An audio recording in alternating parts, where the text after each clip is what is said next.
Hi guys, welcome to Seh Calaz TV. We are back again with the latest gossip nyaya dziri kupisa dziri kutenderera pa social media. Seh Calaz ofananidzwa naEd Mnangagwa.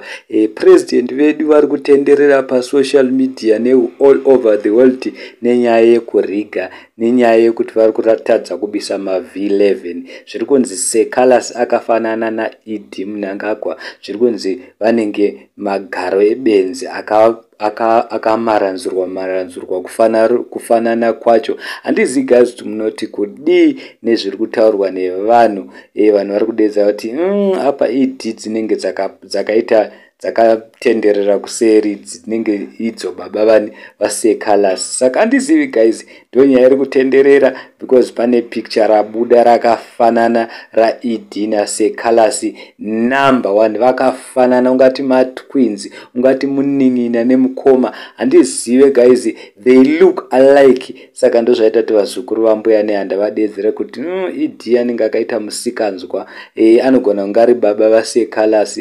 Asi Seh Calaz hapana zvaatataura guys, hatizive, but vanhu munongoziva vazukuru vambuya nehanda kana vataura vanenge vatotaura guys. Saka handizive guys, munongoziva mega president wedu ari kutenderera for wrong reasons, nekutsika vachidedzera kuti vakahwina ivo vasina kuhwina sevanhu vakariga guys. Hapana munhu asingazvizivi, all over the world, the world is looking, asi president vari kuzviramba. Saka naSeh Calaz ari kungoona kuti ndinonyadziswa apa, ari kutsika ona achiti musataure zvamusingazivi, musataure kwamusina kuswera. Inini handambofanana nembavha iyi, handambofanana nevanhu veZANU-PF, handambofanana nevanhu vanoriga. So guys, ndo nyanga tauya nayo zviri kunzi Seh Calaz akafanana naEd, anogona kunge vari baba vake Ed. Asi Seh Calaz azviramba, atsika mubhanditi wedu akati hapana zvakadaro, handingafanana nembavha inini. Thank you so much guys.